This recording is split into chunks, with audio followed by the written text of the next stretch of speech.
हरिभक्त परायण तो अपर्णा संतोष घारपुरे त्या मानसशास्त्राचा अभ्यासक आहे. तो गेली 25 वर्षे त्या क्षेत्रामध्ये त्या कार्यरत आहेत. सुगम संगीत आणि शास्त्रीय संगीत मध्ये त्या विशारद आहेत आणि विविध ठिकाणी भावगीतं भक्तिगीतं यांचे ते कार्यक्रम सादर करीत असतात. आदरणीय राष्ट्रीय कीर्तनकार चारुदत्त आफळे यांच्याकडे त्यांचे कीर्तनाचे प्रशिक्षण झालेले आहे. तबल्याची संगत करत आहेत राज भद्रा, ते संगीत विशारद आहेत आणि यशवंत वैष्णव यांच्याकडे त्यांचे तबल्याचे प्रशिक्षण चालू आहे. संवादिनीवर आहेत आदित्य खवणेकर, ते संगीत विशारद आहेत आणि विदुषी सीमा शिरोडकर यांच्याकडे त्यांचं प्रशिक्षण चालू आहे. असे विदुषी आपल्याला इथे मिळालेले आहेत आणि नक्कीच सद्गुरूंच्या सहवासात त्यांच्या आशीर्वादाने हा कार्यक्रम छान पार पडेल अशी मी विनंती करते. त्याला मी कार्यक्रम सुरुवात करायची विनंती करते.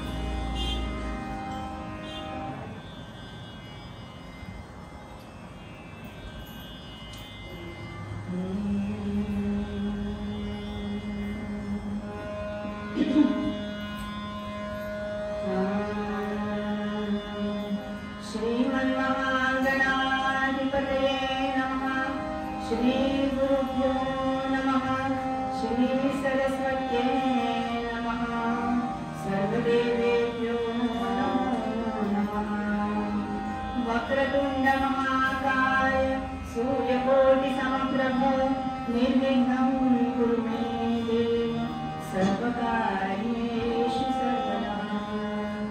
गुरुर्ब्रह्मा गुरुर्विष्णु गुरुर्देवो महेश्वरा गुरुः साक्षात् परब्रह्म तस्मै श्री गुरवे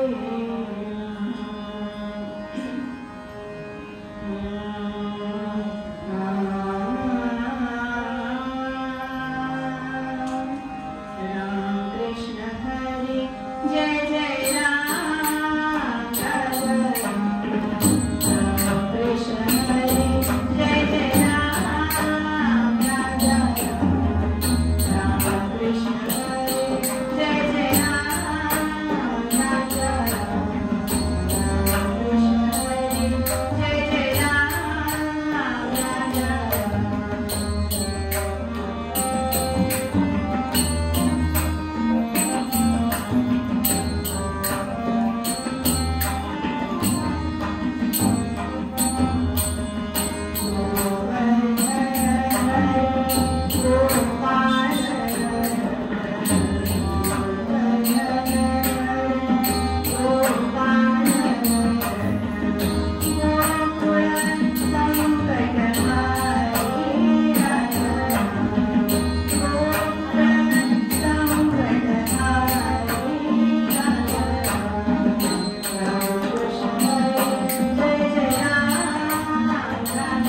दत्त मंदिराचे सर्व पदाधिकारी आणि दत्त जयंती उत्सवाचे सर्व पदाधिकारी, त्या सर्वांचे मनपूर्वक आभार.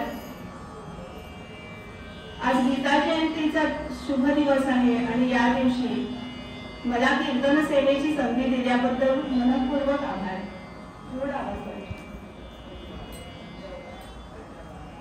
माझे कीर्तन क्षेत्रातले गुरु आदरणीय आपले रेशीमताई, माझे संगीत क्षेत्रातले सर्व गुरु, त्या सर्वांना वंदन. त्यांचे आशीर्वाद पाठीशी आहेतच.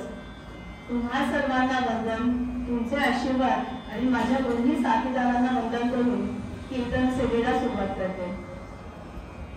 आज कीर्तनासाठी जगद्गुरु तुकोबारायांचा अभंग घेतला आहे. काय मानू आता संतांचे उपकार, मज निरंतर जागवते.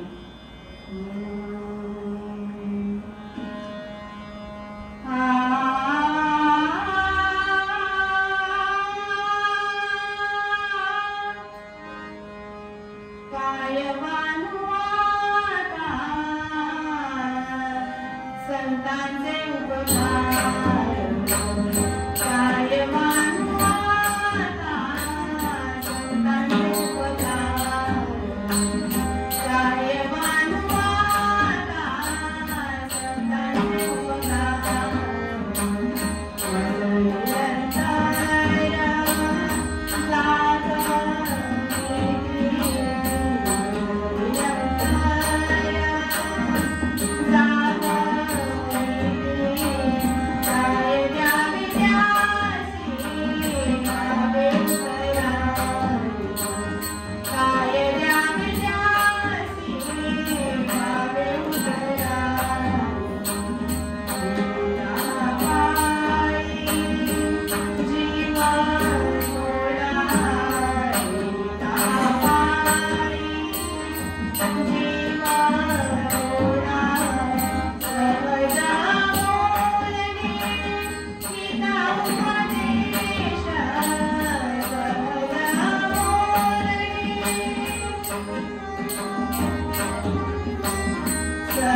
संतांचे उपकार.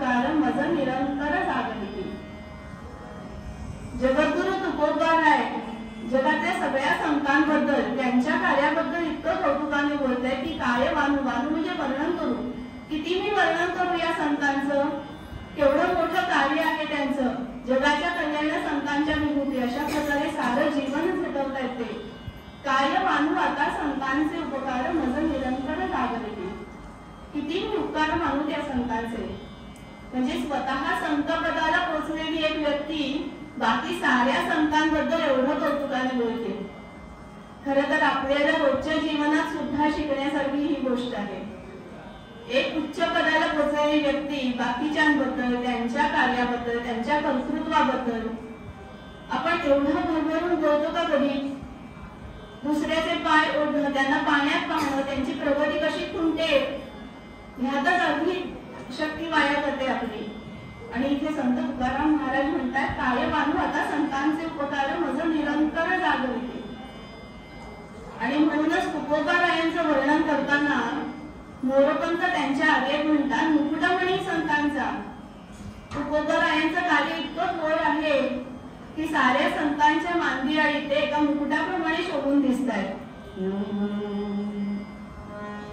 मुकुटमणी संतांचा, मुकुटमणी संतांचा, शिव शिव तुकया म्हणून ये वाणी. नेरे जड वैकुंठी, नेरे जड वैकुंठी, विठ्ठल विठ्ठल म्हणून या वाणी.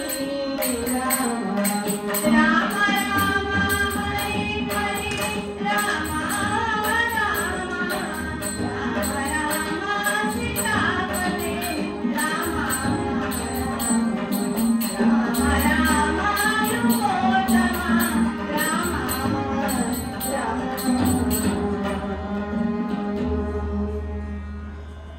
मुकुटमणी संतांचा, साऱ्या संतांच्या मांदियाळी तुकोबारायांचं कार्य म्हणजे एका राजमुकुटाप्रमाणे शोभून दिसतोय.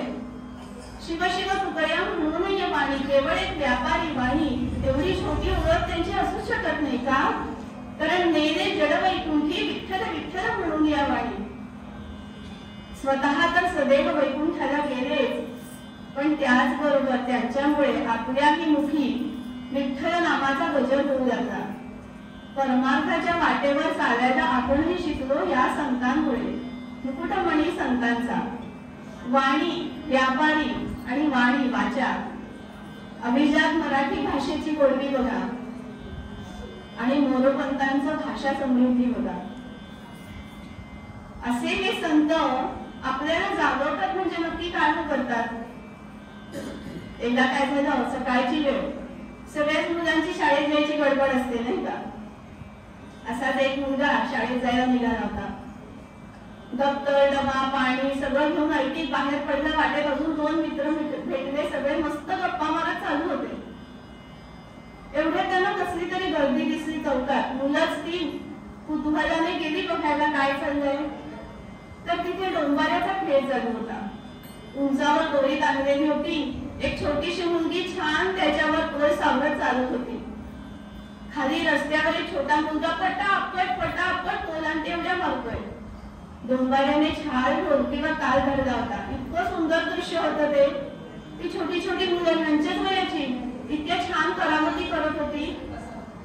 ही मुलं अक्षरशः भान हरपून ते बघत बसली. किती वेळा कळत नाही. शेजारी एक आजोबा उभे होते. त्यांनी त्या मुलाच्या डोक्यावर हात ठेवला. म्हणाला, काय रे बाळा, शाळेत जायला निघालायस ना? मग निघ आता, नाहीतर उशीर होईल. तो मुलगा विक्रम भानावर आला. म्हणाला, आजोबा बरं झालं मला जागवते ना, नाहीतर खरंच मला उशीर झाला असता. जागवते ना? तो काही झोपला होता का तिथे रस्त्यावर? नाही, पण मोहाच्या क्षणी इतका रंगून गेला, इतका दंग झाला की त्याला नक्की कुठे जायचंय, नक्की कुठे पोचायचंय हेच तो विसरून गेला. मजर निरंतर जागवली. जागवण्याचे अनेक अर्थ असतात बरं का. कीर्तनास नर हो तुम्ही जागा, कीर्तनास नर हो तुम्ही जागा, कीर्तनास नर हो तुम्ही जागा, कीर्तनास नर हो तुम्ही जागा. पुन्हा मराठी भाषेचं सौंदर्य बघा. प्रत्येक ओळीत जागा या शब्दाचा अर्थ भिन्न आहे बरं का. कीर्तनाचं नर हो तुम्ही जागा, हा सारा कीर्तनाचा प्रपंच तुमच्यासाठी आहे. त्यामुळे कीर्तनाची खरी जागा तुमच्यासारख्या श्रोत्यांच्या हृदयातच आहे. कीर्तनास नरो तुम्ही जागा. जे नामस्मरण चालतं त्याच्यात तुम्हीही रंगून जा, त्याच्यात तुम्हीही दंग होऊन जा. कीर्तनात जा आणि गा. कीर्तनास नरो तुम्ही जागा. जागा जागेपणी कीर्तन आहे का? आणि कीर्तनास नरो तुम्ही जागा. आपण म्हणतो ना खाल्ल्या मिठाला जागा रे बाबा. त्याप्रमाणे जे जे काही तुम्हाला कीर्तनात शिकायला मिळतंय, काही नवीन विचार पदरात पडत असतील, त्याप्रमाणे वागायचा प्रयत्न करा. कीर्तनास नरो तुम्ही जागा. अशी संत सज्जन मंडळी आपल्याला जागवत असतात. अरे बाबा, मनुष्य जन्मात आलाय, त्या जन्माचं सार्थक व्हावं असं काहीतरी कार्य तुझ्या हातून घडू दे रे. आणि आपण काय करतो? मोहपाशात इतके गुंतून जातो. आयुष्यात मोहाचे क्षण काय कमी येतात का? त्या क्षणांमध्ये इतके रंगून जातो, इतके दंग होऊन जातो की या मनुष्य जन्मात का आलोय आणि आपल्याला कुठे पोचायचंय हेच आपण विसरून जातो. म्हणून संत आपल्याला पुन्हा पुन्हा पुन्हा पुन्हा जागवत असतात. तुझं ध्येय काय आहे हे समजून घे याची जाणीव करून देत असतात. कबीरांनी त्याच्या एका दोह्यामध्ये फार सुरेख वर्णन केलंय. लख 84 फेरे फिरकर सुंदर नरतनु पाया, कमलमुख राम भजन कोरिया.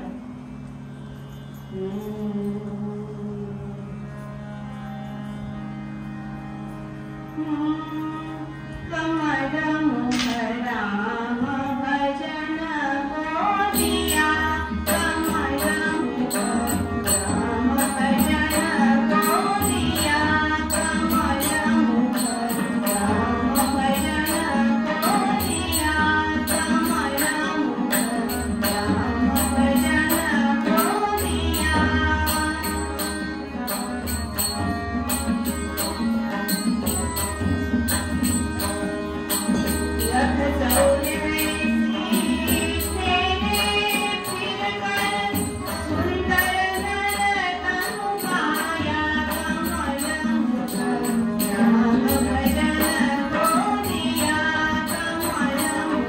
राम भजन कोरिया.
रात्रीच्या झोपेतून उठवणं सोपं आहे.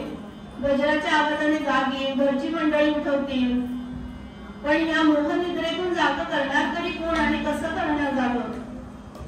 आयुष्यात ते मोहाचे क्षण कमी असतात का? ती घरची मंडळी सुद्धा कधीतरी कंटाळते, वैतागते, म्हणती तू आणि तुझं नशीब काय पाहिजे ते कर. पण संत कधी आपल्याला असं वाऱ्यावर सोडत नाही. न कंटाळता न थकता पुन्हा पुन्हा आपल्याला आठवण करून देत असतात की अरे मनुष्य जन्मात आलाय, त्याचं सार्थक होईल असं काहीतरी कृत्य तुझ्या हातून घडू दे. म्हणून संत तुकाराम महाराज म्हणतात, काय वानू आता संतांचे उपकार मज निरंतर जागविते. काय द्यावे त्यासी भावे उतराई, ठेविता हा पायी जीव थोडा. त्यांचे उपकार इतके आहेत आपल्यावर, कसं बरं मी त्यातून उतराई करू? काय करू मी त्यांच्यासाठी? कसे मी त्यांचे आभार मानू? खरं तर काही लोकांचे इतके अनंत उपकार असतात ना आपल्यावर की आयुष्यभर आपण त्यांच्यासाठी झटलो तरीही आपल्याला आभार मानता येणार नाही. आई वडील, शिक्षक, गुरु आयुष्यभर आपण त्यांच्यासाठी काही केलं ना तरी ते कमीच आहे. अशाच प्रकारे संत सुद्धा आपली जीवन नय्या भरकटू नये म्हणून दीपस्तंभाचं काम करतात. न तद्भासयते सूर्यो न शशांको न पावका यद्गत्वा न निवर्तन्ते तद्धाम परमं मम. असा अनुभव आपल्याला मिळावा म्हणून जागृत करतात आणि आपल्याला परमार्थाच्या वाटेवर जा रे बाबा असं पुन्हा पुन्हा उपदेश करतात. म्हणून किती त्या संतांचे आभार मानू. लहानपणी आपण त्या समुद्र किनाऱ्यावर वाळूत खेळत असतो तेव्हाची गंमत आठवा. आजही आपण अनेक मुलांना बघतो, छोटी छोटी मुलं समुद्र किनारी वाळूत खेळत असतात, किल्ले बांधत असतात. त्यांच्या इंग्लिश हाताने ती वाळू थापत असतात. ती ओली वाळू त्यांच्या कपड्यांना हातापायांना चिकटलेली असते पण काही त्यांना वाटत नाही. त्याचं चेहऱ्यावर इतका निखळ आनंद असतो त्यांच्या. पण मग संध्याकाळ होते, सूर्यास्त होतो, ऊन पडतात, अंधार पडू लागतो आणि मग मात्र आईची हाक येते आणि 5 मिनिटात तो खेळ आटपून आईकडे धाव घेतात. सर्वात गंमत म्हणजे किल्ला बांधताना जो आनंद चेहऱ्यावर होता किल्ला मोडताना सुद्धा तोच आनंद चेहऱ्यावर असतो. अगदी उड्या मारून मारून तो किल्ला मोडते कारण त्यांना माहितीये किल्ला बांधणं हा क्षणिक आनंद होता. आईकडे धाव घेण्यात खराच आनंद आहे. अशी जाणीव आपल्याला संत पुन्हा पुन्हा करून देत असतात. किती बरं त्यांचे आभार मानून. मी काय करू मी त्यांच्यासाठी. ठेविता हा पायी जीव थोडा म्हणजे नक्की काय करायचं. ठेविता हा पायी जीव थोडा, संतांच्या पायी जीव ठेवा नाही. इथे शब्दार्थ नाही तर भावार्थाकडे लक्ष द्या. माझं जीवन त्या संतांच्या चरणी समर्पित करावं. त्यांची विद्वत्ता, त्यांचा अभ्यास, आध्यात्मिक क्षेत्रातील त्यांची प्रगती ह्याला शरण जावं. त्या संतांचे विचार समाजात पोचावे, नवीन पिढीपर्यंत पोचावे म्हणून मी काय बरं करू शकतो ह्याचा विचार व्हावा.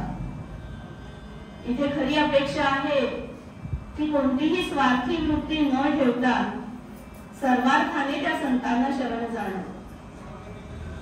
म्हणजे बघा आपण देवाला नैवेद्य दाखवतो, महाप्रसादाच्या वेळी तो किती हात राबलेले असतात त्या नैवेद्यासाठी.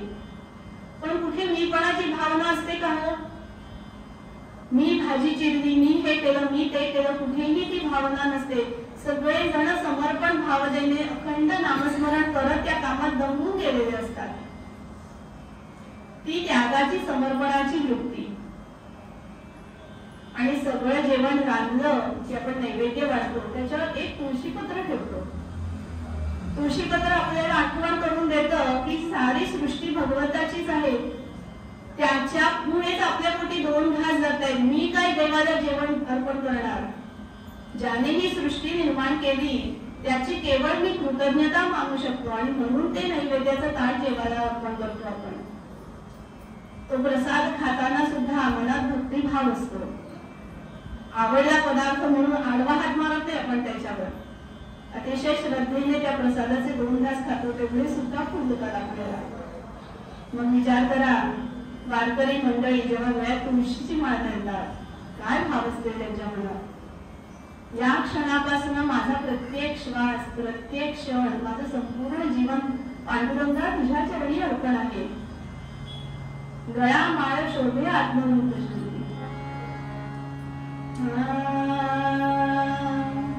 गळा माळ शोभे आत्मरूप शांती.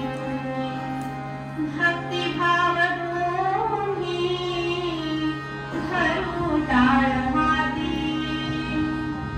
इळा विरक्तीचा कपाळास न्यालो. आम्ही विठ्ठलाच्या भजनात आलो. आम्ही विठ्ठलाच्या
पण जीवनास योग्य असं अन्न मी खातोय का अन्नाचा उपभोग घेण्यासाठी जगतोय? विविध वस्तूंचा जीवन सुखकर व्हावं म्हणून उपयोग करून घेतोय का त्या वस्तूंमध्येच वळून घेतोय? याचं भान ठेवायला शिकवतात ते संत.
या निष्ठेने छत्रपती शिवाजी महाराजांनी स्वराज्य स्थापनेसाठी देव जिंकवला. जनार्दन पंत देवगिरीचे किल्लेदार, पण आत्मवृत्ती समाज कल्याणाची. अशीच ही सारी संत मंडळी समाजाच्या कल्याणासाठी झटत असतात. त्यामुळे किती त्यांचे आभार मानू. काय मानू आता संतांचे उपकार मज निरंतर जागविते. काय द्यावे त्याची भावे उतराई, ठेविता हा पायी जीव थोडा. का त्यांचे आभार मानायचे? कसे असतं त्यांचं कृत्य? सहज बोलणे हितोपदेश, सहज बोलणे हितोपदेश, करुणी सायास शिकविती. संत सज्जन मंडळी सहज काहीतरी सुचवतात आणि लोक खरोखर त्याचा विचार करतात, त्याप्रमाणे आचरण करायचा प्रयत्न करतात. मग आपल्या बोलण्याला ते महत्व का बरं नसतं? विचार करा बरं, घरात काहीतरी सांगितलं आणि दुसऱ्या क्षणाला ती गोष्ट घडली, होतं कधी असं? पण संत सज्जनांच्या बोलण्याला मात्र ते महत्व असतं. सहज बोलणे हित उपदेश, करुणी सायास शिकविते. ज्ञानेश्वरांनी पंढरीची वारी करावी आणि पुढे आज 700 वर्षांनंतर सुद्धा त्याच भक्तीने त्याच श्रद्धेने दरवर्षी पायीवारी केली जाते. ज्ञानोबा तुकोबांचे आशीर्वाद आपल्या पाठीशी आहे ही त्यांची दृढ निष्ठा असते. समर्थ रामदासांनी बलोपासना आणि नामस्मरणाचं महत्व आपल्याला पटवून दिलं आणि आजही अव्याहतपणे ते कार्य चालू आहे. वाल्यापोळ्याची गोष्ट तर आपल्याला माहितच आहे. जंगलातल्या येणाऱ्या जाणाऱ्या वाचूसरूंना दुबाडायचं हेच त्याचं काम. आणि त्या दुबाडीच्या पैशावर बायका मुलं मात्र चैनीत जीवन जगत होती. एक दिवस झालाच एक वाटसरू आला जंगलात, त्यालाही अडवलं. कोण होता हा वाटसरू?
काय उपाडणार?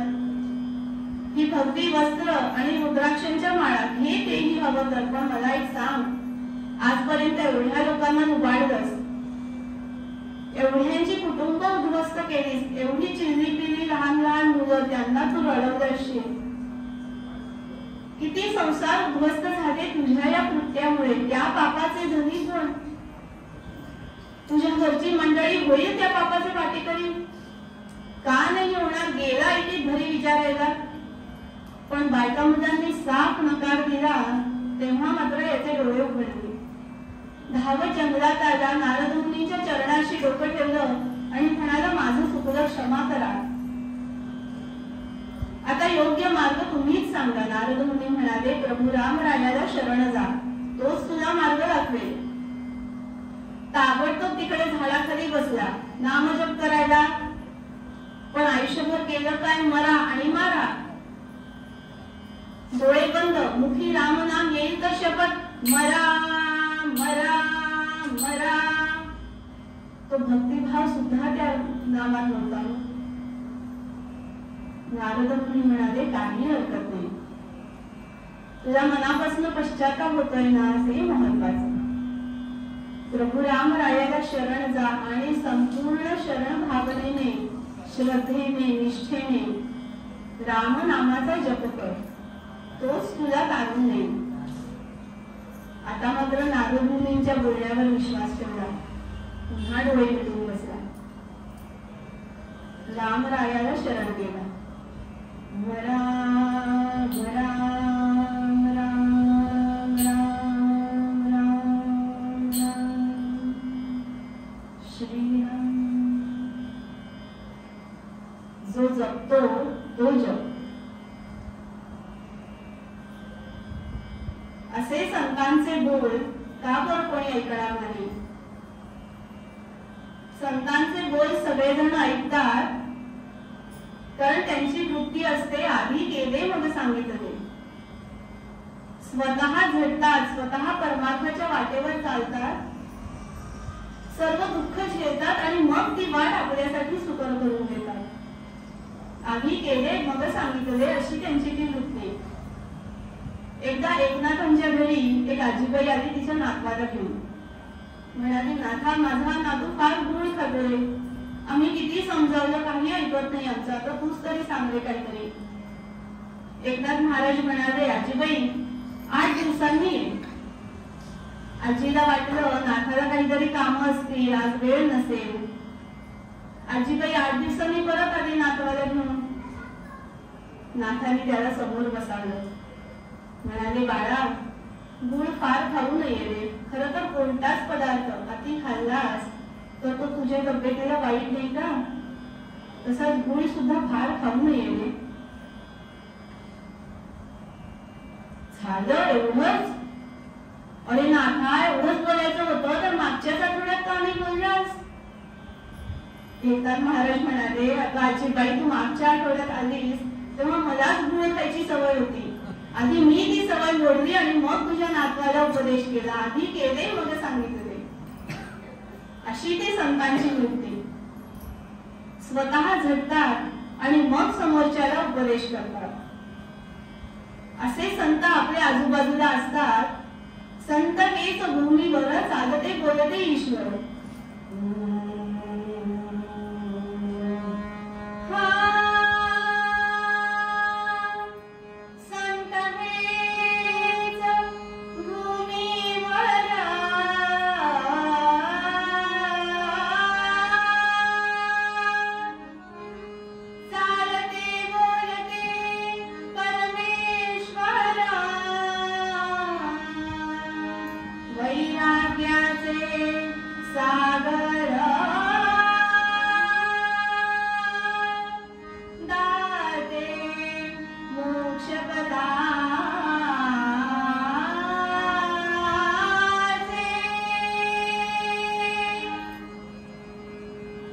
अशी ही संत सज्जन मंडळी आपल्या आयुष्यात असतात.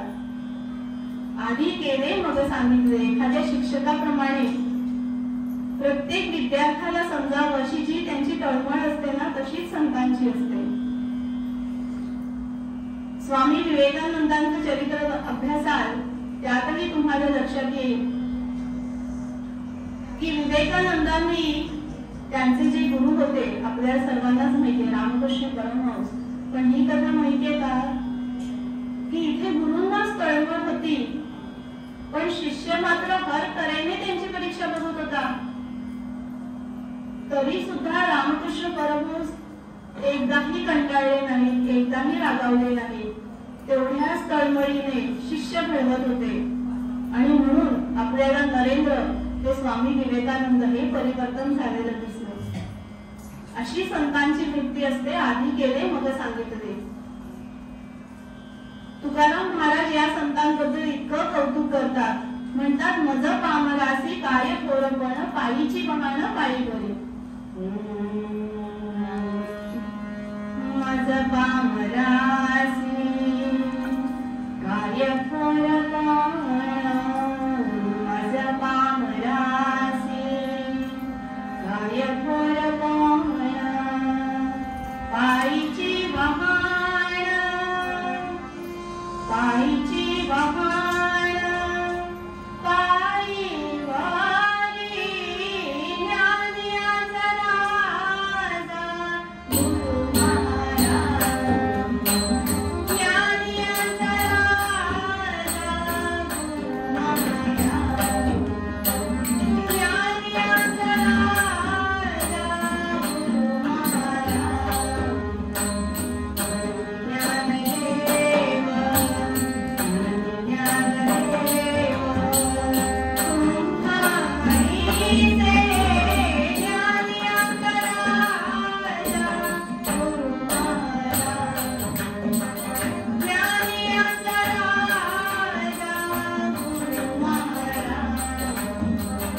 ज्ञानियाचा राजा गुरु महाराज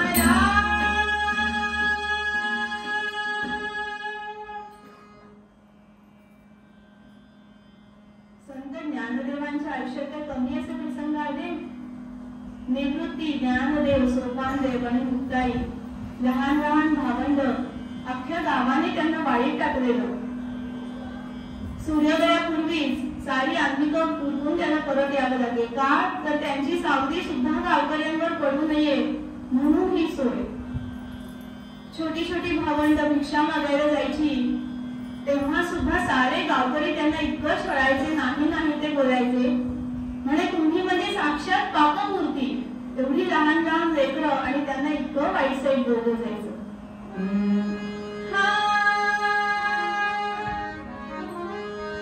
तुम्ही चौघे साक्षात पापमूर्ती, तुम्ही चौघे साक्षात पापमूर्ती.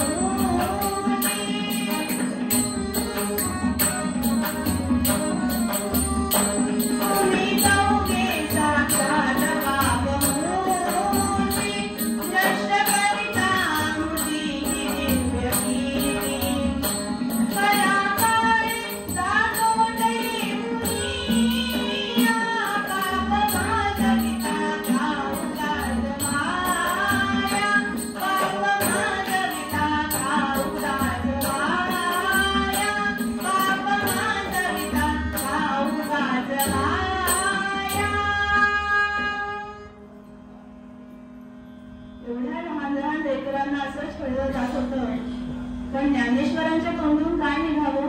विश्वशांतीच्या प्रार्थना. आता विश्वात्मके देवे ये वाग्यज्ञे तोषावे तोषो निमज द्यावे कसाय दाने. असं संतांचं कर्तृत्व. म्हणून तुकाराम महाराज म्हणतात आहे मानू आता संतांचे उपकार माझं निरंतर जागवते. आणि हे जागवणं कसं तर प्रेमाने, आईच्या मायेने. तुका म्हणे वत्स धेनवीच्या चित्ती तैसे वजन येते सांभाळीत. गाय जसं वासरावर निर्व्याज प्रेम करते ना, त्याला दूध पाजते, चाटते. एखादं वाढ वासरू जरा दूर उड्या मारत असेल तर जोराने हंबरते, त्याला धोक्याची सूचनाही देते. का बरं करते ती हे सगळं? ते वासरू काय हातात पण तिची काळजी घेणार असतं का? म्हणजे तिला तर पक्क माहिती अजून 1-1.5 वर्षात ते वासरू दूर माळरानावर मुक्त संचार करेल, त्याचं स्वतःचे जग निर्माण करेल आणि तरी सुद्धा कोणत्याही अपेक्षा न ठेवता गाय त्या वासराची काळजी घेत असते. आणि त्याचप्रमाणे संत सुद्धा कोणताही हिशोब न ठेवता समाजाच्या कल्याणासाठी झटत असतात. एक वेळ आपण म्हणू 10 वेळा मी माझ्या मुलांसाठी याम केलं, मी त्याम केलं, पण गायीच्या त्या प्रेमात कोणताही हिशोब नसतो. कधी कधी आपल्याला समाजात दिसतं की आई वडील अति काळजीपोटी, अति प्रेमापोटी त्या मुलांना असं काही जपवून ठेवतात की बिचारा ते लेकरू एक पाऊल टाकायला सुद्धा घाबरतं. पण मग अशा वेळी आयुष्यातली जी संत सज्जन मंडळी असतात ना, ती पुढे सारसावतात, ती आपल्याचा आत्मविश्वास जागवतात. भिवू नकोस, मी तुझ्या पाठीशी आहे, असा विश्वास ते आपल्या मनात जागा करतात. म्हणतात आयुष्य इतकं सुंदर आहे, पण राजा एक पाऊल जर बाहेर टाकले तर तुला या आयुष्याचा आनंद घेता येईल. घरात असले ही तर तारा.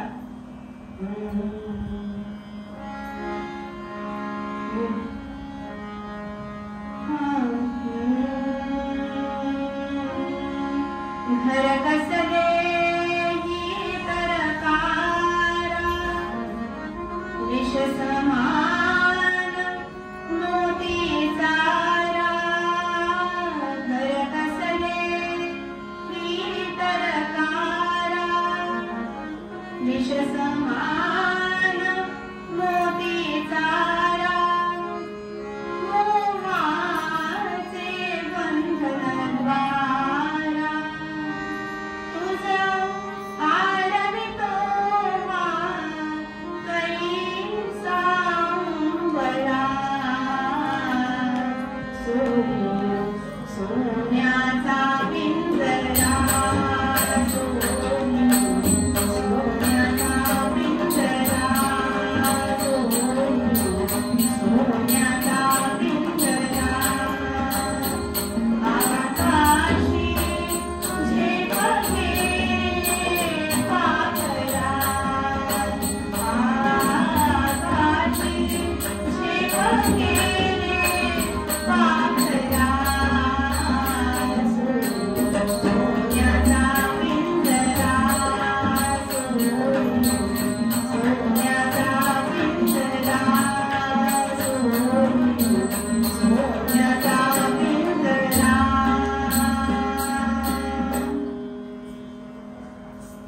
अशी संत सज्जन मंडळी आपल्याला जागं करत असतात. म्हणून तुकाराम महाराज पुन्हा पुन्हा म्हणतात, काय मानू आता संतांचे उपकार मज निरंतर जागविती. संतांचं आपल्या आयुष्यात येणं अक्षरशः परीस स्पर्शासारखं असतं आणि त्यांच्या सानिध्यात एखाद्याचं आयुष्य कसं घडतं, कसं बदलून जातं याचीच उदाहरणं आपण आख्यानात बघणार आहोत. जनार्दन पंत आणि संत एकनाथ महाराजांच्या आख्यानात पदोपदी तुम्हाला अशी उदाहरणं दिसतील. पण त्यापूर्वी कीर्तन परंपरेनुसार भजन करूया. गुरु महाराज गुरु जय जय परब्रह्म सद्गुरु. गुरु महाराज गुरु जय जय परब्रह्म सद्गुरु. गुरु महाराज गुरु जय जय परब्रह्म सद्गुरु. गुरु महाराज गुरु जय जय परब्रह्म सद्गुरु. गुरु महाराज गुरु जय जय परब्रह्म सद्गुरु. गुरु महाराज गुरु जय जय परब्रह्म सद्गुरु. गुरु महाराज गुरु जय जय परब्रह्म सद्गुरु. गुरु महाराज गुरु जय जय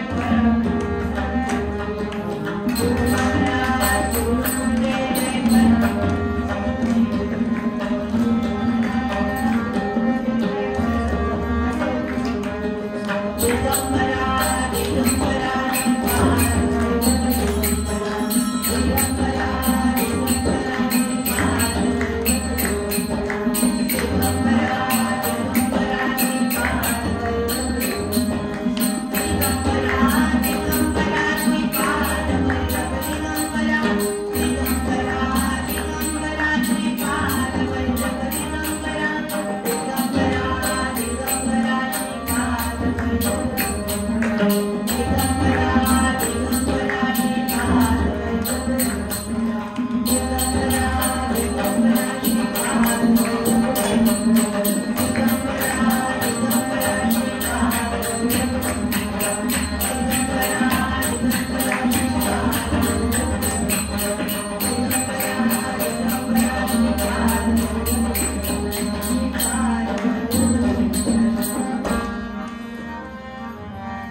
गावची रम्य पहाट. गावातलं पहाटेचं वर्णन आपल्याला सगळ्यांनाच माहिती आहे. आज शहरात जरी आपल्याला ते दिसत नसलं तरी आपण सगळ्यांनीच ते अनुभवले नाही का? स्त्रिया, शेतकरी, कष्टकरी सगळ्यांची पहाटेची लगबग, मंद वाऱ्याची झुळ, पक्ष्यांचा किलबिलाट आणि उगवतीचा सूर्य.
गोदावरीच्या घाटावर गुरुकुल पद्धतीने चालणाऱ्या एका पाठशाळेत लहान लहान मुलं शिकत होती.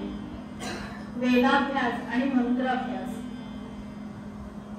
लहान मुलांचं ते संस्कारक्षम वय आणि त्या वयामध्ये प्रत्यक्ष गुरूंकडून मंत्रोच्चार, मंत्रपठण, त्याचा अर्थ समजून घेणं किती भाग्याचं. पुरुष सूक्ताचं पठण चालू होतं. गुरुजी प्रत्येक श्लोक सांगत होते, त्याचा योग्य उच्चार सांगत होते आणि प्रत्येक श्लोकाचा अर्थ सुद्धा सांगत होते. एक श्लोक झाला, उच्चार झाले, संध्या झाली आणि मग गुरुजींनी अर्थ सांगायला सुरुवात केली. म्हणाले, ब्राह्मण, क्षत्रिय, वैश्य आणि शूद्र ही सारी खरं तर भगवंताचीच लेकरं. तो भगवंत त्यांच्या कधी भेदाभेद करत नाही, मग आपण का बरं करावा? ही सारी सृष्टी ज्या भगवंताने निर्माण केली, तो त्याच्या लेकरांमध्ये कसा बरं भेदाभेद करेल? ही सारी लेकरं म्हणजे जणू भगवंताचे अवयवच. मग हात महत्वाचे का पाय, डोळे महत्वाचे का कान, असा भेदाभेद आपण का बरं करावा? सारा निसर्गच आपल्याला हा संदेश देतोय समतेचा, बंधुतेचा. मग समाजात असा भेदाभेद का असावा? छोटा नाद हे सारं ऐकत होता. पुरुष सूक्तात भगवंताच्या विश्वरूपाचं दर्शन घडतं. असं आहे तर मग ही झाडवट करणारी, पाणी भरणारी मंडळी मंत्रोच्चार का बरं करत नाही? त्यांची लेकरं पाठशाळेत का बरं येत नाही? छोट्या नाथाला अनेक प्रश्न पडू लागले. गुरुजींना विचारलं, गुरुजींनाही त्याची उत्तरं देता येईना. गुरुजींना उत्तरं देता येईना, पण बाकीचे सहकारी मात्र त्याला चिडवू लागले. तुला कशाला करायची नसते चौकशा? तुला शिकायला मिळतं ना, शिक मुकाट्याने. अनाथाचा पोर तू, जन्मतात आई बाबांना गिळलंस, आता शिकायला मिळते, शिक मुकाट्याने. सारी मुलं त्याला नाही नाही ते बोलू लागली. त्यांचं हे बोलणं मात्र खरंच नाथाच्या जिव्हारी लागलं. अनाथाचा पोर तसाच रडत रडत घरी गेला. आजीने विचारलं, काय रे बाळा, आज पाठशाळेत लवकर घरी आलास? कोणी काही बोललं का? डोळ्यातनं गंगा जमुना काही थांबत नव्हत्या. रडत रडतच नाथ म्हणाला, आजी मी अनाथ आहे का ग? सारे म्हणतात जन्मतःच मी आई बाबांना गिळलं. मी तर तेव्हा बाळ होतो ना, मी कसं काय आई बाबांना गिळलं? मी खरंच अनाथ आहे का ग आजी? मी पोरका आहे का? सांग ना गाजी, दे ना माझ्या प्रश्नांची उत्तर. अनपेक्षित प्रश्न, पण झटक्यात आजीने त्याला जवळ घेतलं, प्रेमाने डोळे पुसले आणि म्हणाली, तू कसला अनाथ? भानुदासांच्या वंशात जन्माला आलेला तू, चक्रपाणी यांचा नातू. तू एवढा मोठा होशील की साऱ्या जगाचा नाथ होशील, साऱ्या जगाचा सांभाळ करशील.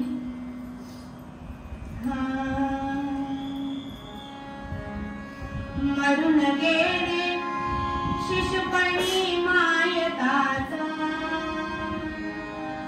मरून गेले शिशुपणी मायताचा, मरून गेले शिशुपणी मायताचा, मरून झाला पोरगाय नाचा, मरून गेले शिशुपणी मायताचा, मरून झाला पोरगाय नाचा.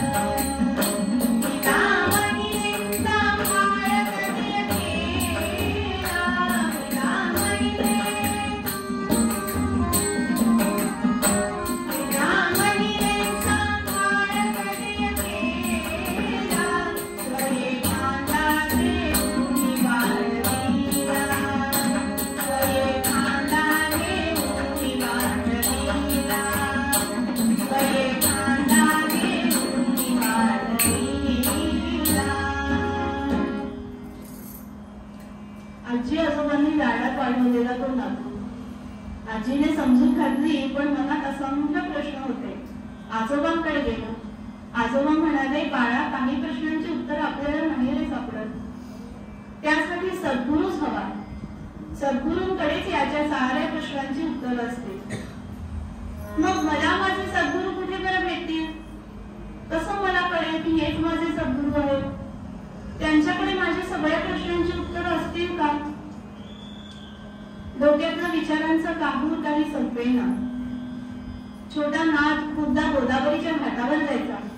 त्याला वाटायचं तिथे अनेक विद्वान पंडित येतात, कदाचित तिकडे मला माझ्या प्रश्नांची उत्तर मिळतील, कदाचित तिकडे मला माझे गुरु भेटतील. अनेकदा गोदावरी मातेशी सुद्धा संवाद साधायचा. भेटी मला हरी सद्गुरु गंगे हरिदा विरहिता, भेटी मला हरी सद्गुरु गंगे हरिदा विरहिता, भेटी मला हरी सद्गुरु गंगे हरिदा विरहिता. कृपा कटाक्षे सीता कमारुनी, कृपा कटाक्षे सीता कमारुनी, वाचन ज्ञान रसाहा हरिदा विरहिता. भेटी मला हरी सद्गुरु गंगे हरिदा विरहिता, भेटी मला हरी सद्गुरु गंगे हरिदा विरहिता, हरिदा विरहिता, हरिदा विरहिता. गोदावरी मातेला साकडं घातलं. काही ग्रंथात असा उल्लेख आहे की गोदावरी मातेने दृष्टांत दिला, देवगिरीला जा आणि जनार्दन स्वामींची भेट घे, तिथे तुझ्या साऱ्या प्रश्नांची उत्तरं मिळतील. मनातलं विचारांचं काहूर काही थांबेना. पैठण ते देवगिरी एक छोट्या 5-7 वर्षाच्या मुलासाठी तो फार मोठा प्रवास होता. पण गुरुभक्तीची तळमळ इतकी होती की त्याने ठरवलं की आता काही झालं तरी गुरूंची भेट घ्यायचीच. देवगिरी हे विजयनगर साम्राज्यातलं प्रसिद्ध शहर आणि तिथला तो प्रसिद्ध देवगिरीचा किल्ला. मुघल साम्राज्याच्या काळात दौलताबादचा किल्ला म्हणून ओळखला जात होता. देवगिरीला जा आणि जनार्दन स्वामींची भेट घे. जवळ ये कुणी गडदेवगिरी एका, जवळ ये कुणी गडदेवगिरी एका, जवळ ये कुणी गडदेवगिरी एका. राम आहे सद्गुरु देवदेवा, राम आहे सद्गुरु देवदेवा. जनार्दन इत्या नाव सद्गुरु दे, जनार्दन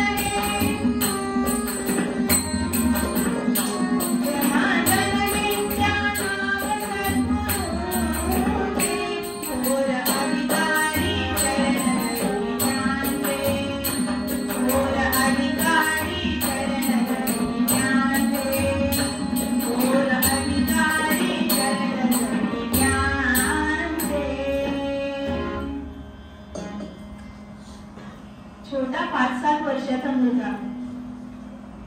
एवढ्या लहान वयात आजी आजोबांनी कदाचित एकट्याला पाठवलं नसतं, पण गुरुभक्तीची ओढ, गुरुभेटीची ओढ इतकी होती. एकदा रात्री आजी आजोबा झोपलेले असताना सगळी मनातली कळमळ त्यांना बोलून दाखवली. त्याची क्षमा मागितली, आशीर्वाद घेतले आणि पैठण सोडलं. पैठण सोडलं. संभाजीनगरच्या पुढे देवगिरीच्या दिशेने प्रवास सुरू झाला. असं म्हणतात की वाटेत त्यांना अनेक सद्गुरू भेटले, पण त्यांनी सुद्धा त्याला योग्य मार्गदर्शन केलं आणि शेवटी हा छोटा 5-7 वर्षांचा मुलगा गुरुच्या शोधात त्या तळमळीने देवगिरीत येऊन पोचला. देवगिरीत आल्यावर सारी मंदिरं, सारे मठ पालथे घातले, पण जनार्दन स्वामी काही भेटेनात. शेवटी देवगिरीच्या किल्ल्याजवळ आला. तिथे पहारेकरी होते. पहारेकऱ्याला विचारलं की इथे जनार्दन स्वामी कुठे मला भेटतील. पहारेकऱ्याने सांगितलं, यहाँ कोई स्वामी नहीं रहते, लेकिन यहाँ जनार्दन पंत है, वो तो यहाँ के किलेदार है.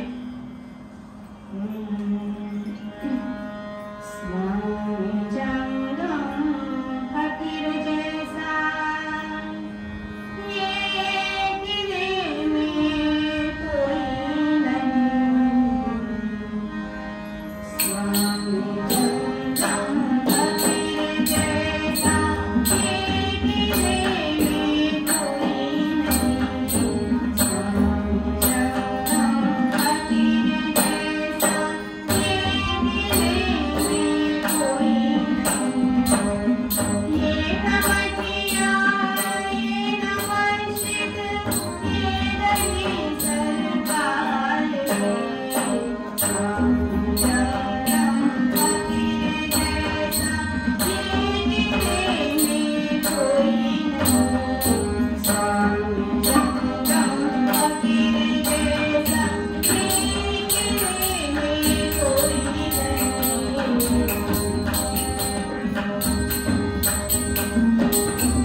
नाथाने विचार केला, नावात तर साधर्म्य आहे, शिवाय हे हात तिथले किल्लेदार म्हणजे अनेक लोकांना ओळखत असतील, कदाचित त्यांना माहित असेल हे स्वामी कुठे राहतात. नाथाने विचारलं, मी कधी मला भेटू शकतो त्यांना.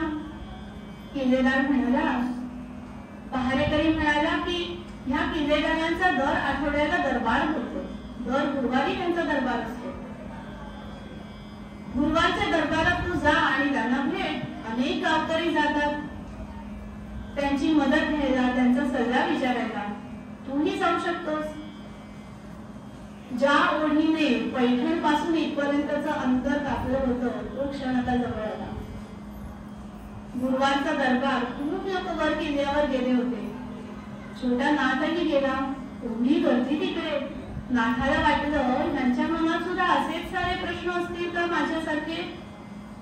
पण हो, सगळ्यांच्या प्रापंचिक मागण्या आणि प्रापंचिक जबाबदाऱ्या. म्हणजे आपल्याला पण माहितीये की दरवर्षी गणेशोत्सवाचा अहवाल घरी येतो. त्याच्यात कशा विविध मागण्या लिहिलेल्या असतात. अनेक लोक होते, सगळ्यांच्या प्रापंचिक मागण्या होत्या. सगळेजण गारहाणी घालत होते, मदत मागत होते. काही साधू संत सुद्धा तिकडे आले होते. काय त्यांच्या मागण्या होत्या? आम्ही गोसावी गोसावी. काय मागताय तो गोसावी? आम्ही गोसावी गोसावी, आम्ही गोसावी गोसावी, आम्ही गोसावी गोसावी, आम्ही गोसावी गोसावी. होळी पाडती बदलून द्यावी, मटिया मुझी बांधून द्यावी. जमागमाला योगी सानवी, तिने फुलवावी. आम्ही गोसावी गोसावी, आम्ही गोसावी गोसावी, आम्ही गोसावी गोसावी. सगळ्यांच्या प्रापंचिक मागण्या. गर्दी पुढे पुढे सरकत होती. शेवटी छोटा नाथ जनार्दन पंतांच्या समोर आला. एक क्षण त्यांना बघतच बसला. त्यांचं ते वैभव, किल्लेदार होते ना ते. उंची वस्त्र, दागदागिने, भिंतीवर शस्त्र लटकवलेली. नाथाला आठवलं की त्या पहारेकऱ्याने सुद्धा असंच वर्णन केलं होतं. तो सुद्धा म्हणाला होता की हा स्वामी असा मठात राहणारा नाहीये. स्वामी मठमठी तुला न भेटे मुला. स्वामी मठमठी तुला न भेटे मुला. स्वामी मठमठी तुला न भेटे मुला. स्वामी मठमठी तुला न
की बाह्य कपड्यांवरून नाही तर अंतरंगावरून माणूस ओळखावा. जनार्दन पंत स्वतः पुढे झाले, म्हणजे काय हवंय बाळ तुला? तो फक्त एक प्रेमळ प्रश्न आणि नाकाला खात्री पडली ह्यांच्याकडे नक्की माझ्या प्रश्नांची उत्तरं मिळते. लहान 5-7 वर्षाचा मुलगा हात सोडले आणि म्हणाला, मी कोण कोठील कुठे मजलावी जाणे.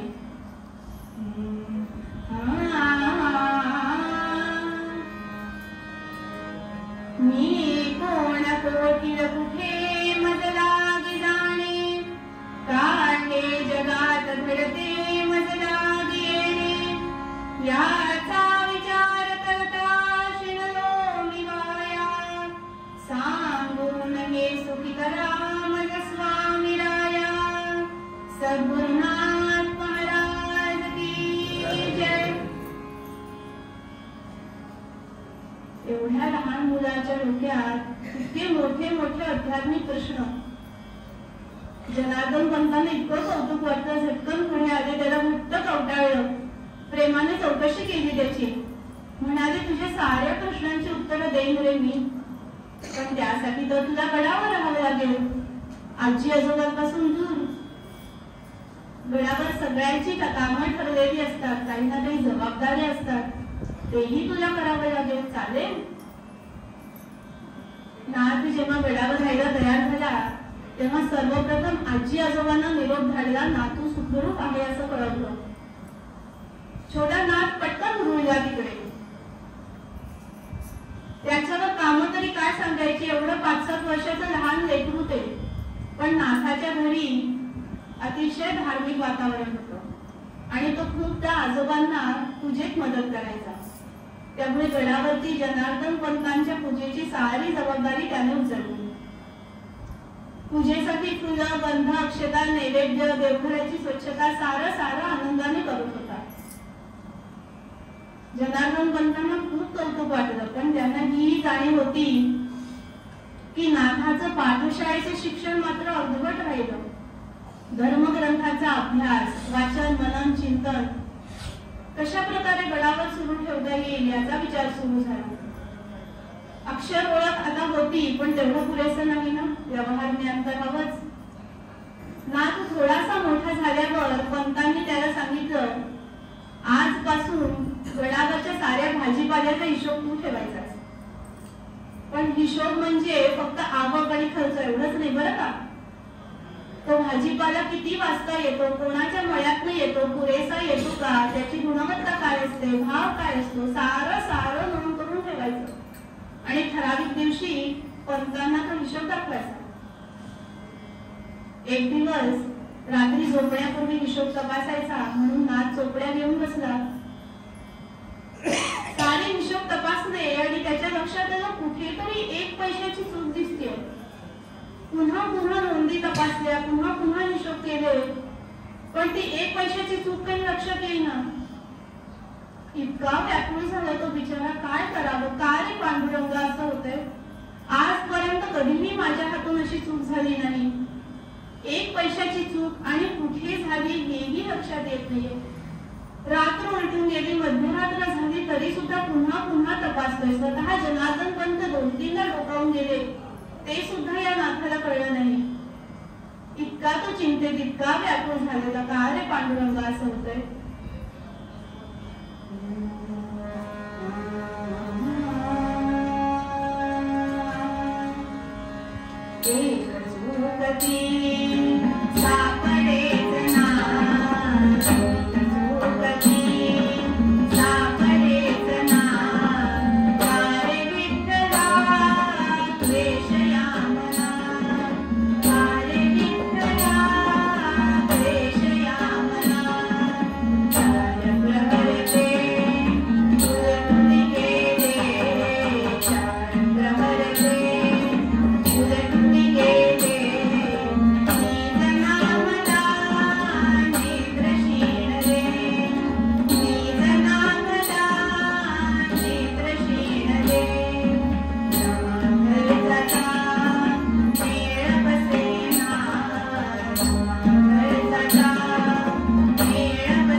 पुन्हा हिशोब तपासले, पुन्हा आकडेमोड केली आणि शेवटी एकदाची ती चूक सापडली.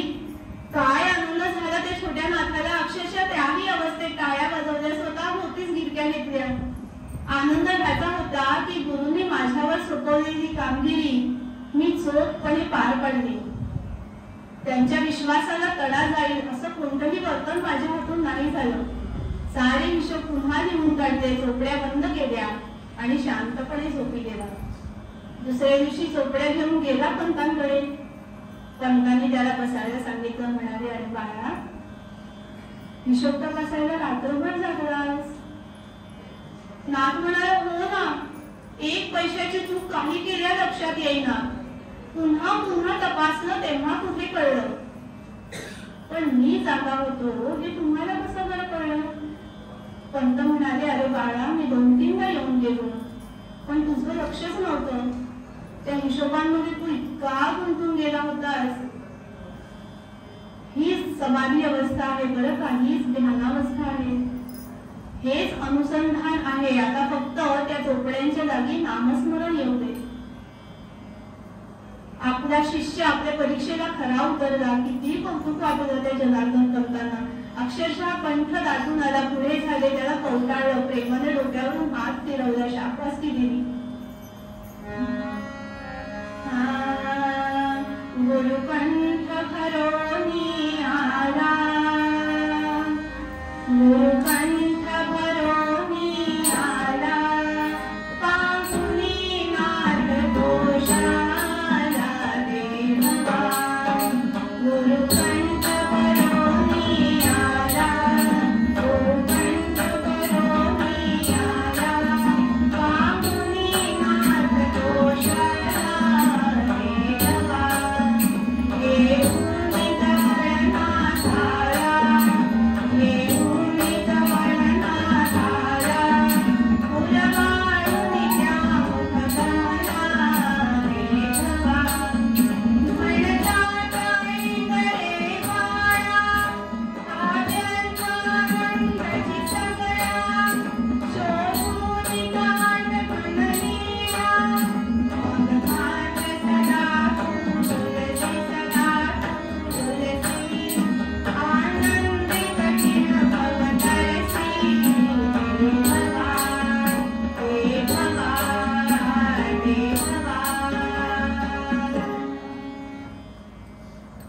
पंतांकडे अशा प्रकारे नाथाचे शिक्षण चालू होतं.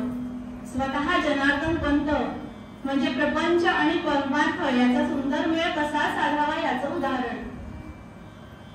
लहानपणापासून स्वतः एकनाथ सुद्धा हे सारं बघत होते. तो काळच असा होता की जनार्दन पंतांना नेहमी वाटायचं समाज रक्षणासाठी शस्त्र आणि शास्त्र दोन्ही विद्या तितक्याच महत्वाच्या आहेत. परकीय आक्रमणाच्या बातम्या खूपदा गडावर यायच्या. त्यामुळे गडावरती सैन्य आणि शस्त्रसाठा तर होताच, पण स्वतः जनार्दन पंतांनी एकनाथांना विद्याभ्यासाबरोबरच युद्ध कलेतही निपुण केलं होतं.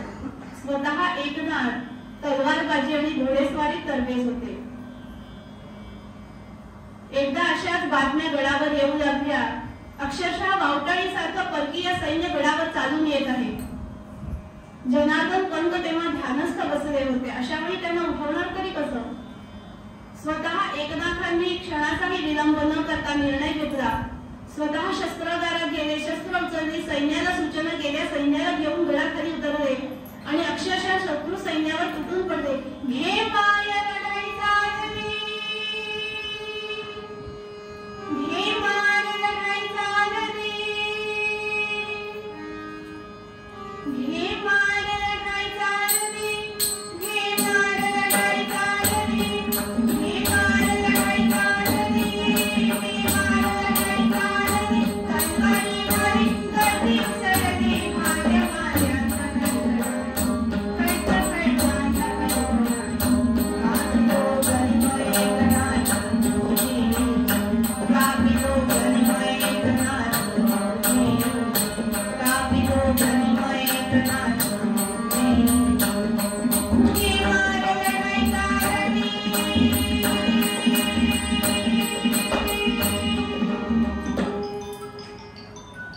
अक्षरशः शत्रुसैन्य कापून काढलं आणि विजयी सेना गडावर परतली. स्वतः जनार्दन पंत समोर उभे.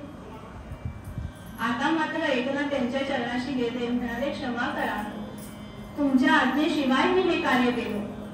पण जनार्दन पंत म्हणाले, अरे नाथा, आज तुम्ही केलं नसतंच तर मात्र मी नक्की रागावलो असतो. गुरु शिष्याचं किती सुंदर नातं हे.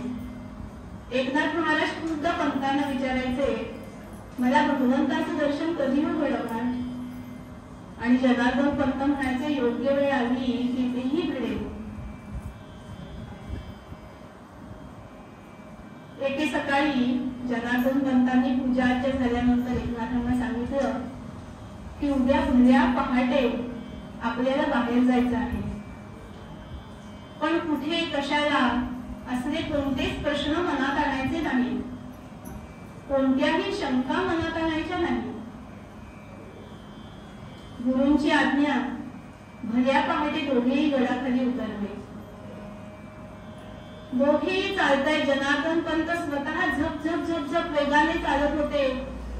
सोबत एकनाथ सुद्धा चालत होते. देवगिरी मागे पडलं. काट्याकुट्यांची वाट आली. आता तर उन्ह डोक्यावर आली. तरी सुद्धा अखंड नामस्मरण करत रस्ता कापीत होते. गुरूंनी सांगितलं होतं, मनात कोणत्याही शंका नाही आणायच्या. त्यामुळे कोणतेही प्रश्न न विचारता एकनाथ महाराज गुरूंसोबत चालत होते. संध्याकाळ व्हायला आली. उन्ह पडायला आली. एका मोठ्या माळरानावर एका मोठ्या शिलाखंडापाशी थांबले. जनार्दन पंत तिथे ध्यानस्थ बसले. अखंड नामस्मरण चालू होतं. नामजप चालू होता. सोबत एकनाथ महाराज हात जोडून उभे होते. त्यांचा सुद्धा अखंड नामजप चालू होता.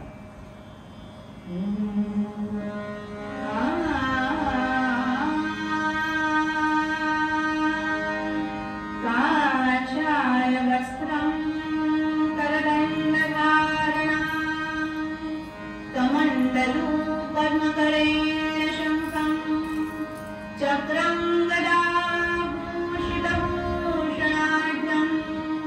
श्रीपादराजं शरणं प्रपद्ये. सद्गुरुनाथ महाराज की जय.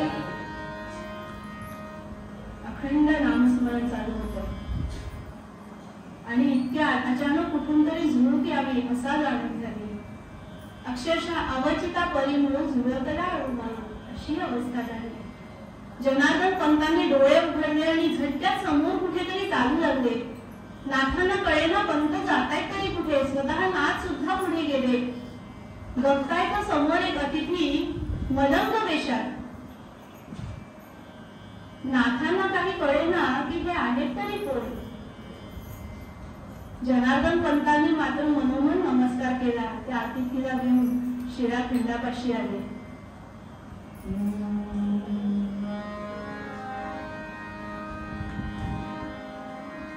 दोघी शिलाखंडापाशी शांतपणे बसले. ध्यानस्थ बसले. नाथांना अजूनही प्रश्न पडले होते. गुरूंनी सांगितलेलं होतं, कोणत्याही शंका मनात आणू नकोस. पण तरीही नाथांना कळेना आहे तरी कोण. जनार्दन पंत मनात म्हणतात, अरे एकनाथा, आता तरी ओळख पटली का? ये पुढे आशीर्वाद घे. Thank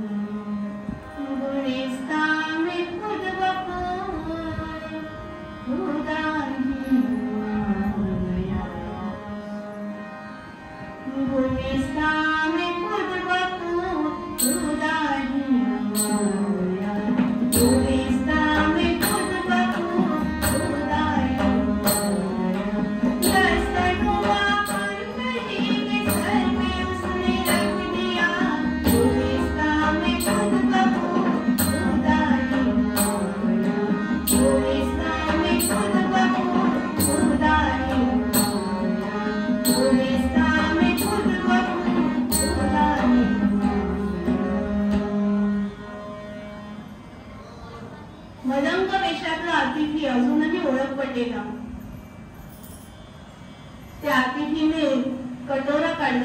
हात कालवला आणि दोघंही शांतपणे प्रसादाचा आस्वाद घेत होते.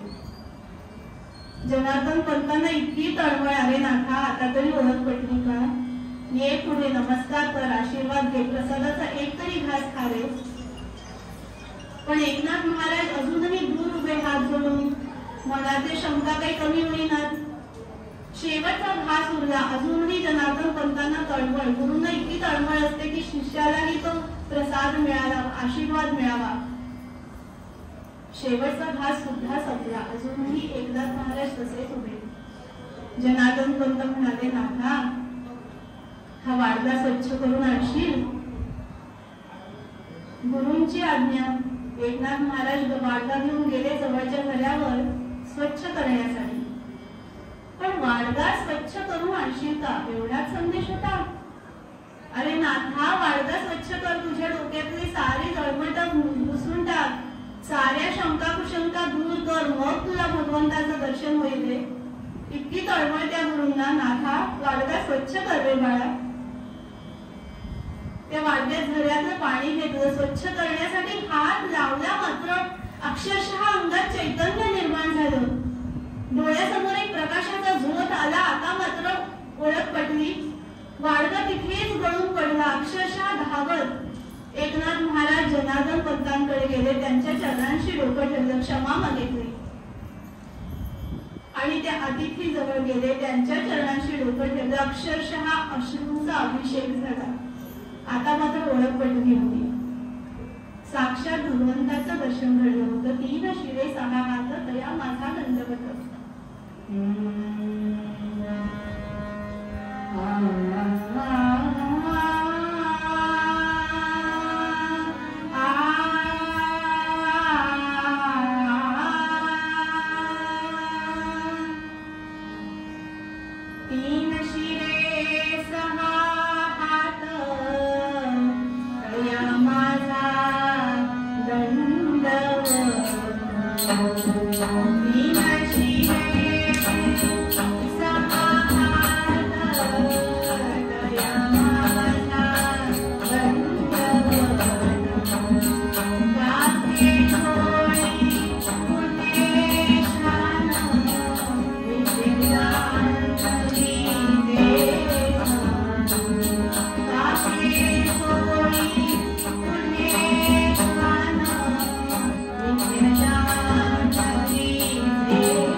जनार्दन पंतांच्या कृपेने असं सारं जीवन उजळून निघालं.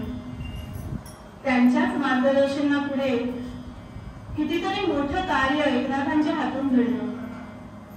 ज्ञानेश्वरीचं शुद्ध रूपातलं लेखन पुन्हा करून घेतलं. वाळवंटात रडणाऱ्या त्या अनाथाच्या मुलाला कडेवर घेतलं, त्याला आपलंसं केलं. तहानलेल्या गाढवाला गंगाजल पाजलं, गणिकेलाही आदर दिला आणि त्यांच्या घरी श्राद्ध पक्षात भोजनासाठी वंचितांना बोलावलं. हे सारं कार्य घडतं संत सज्जनांच्या मार्गदर्शनामुळे, गुरूंच्या कृपेमुळे. म्हणून त्या गुरूंचं काय वर्णन करावं, म्हणून एकनाथ महाराज म्हणतात, काय वानू आता संतांचे उपकार मज निरंतरच आवडते.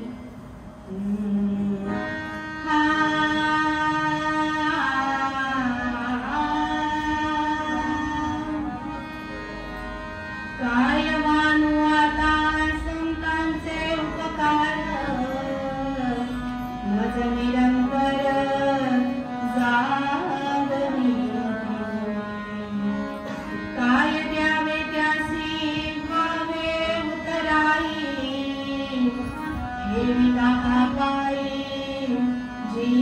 शिव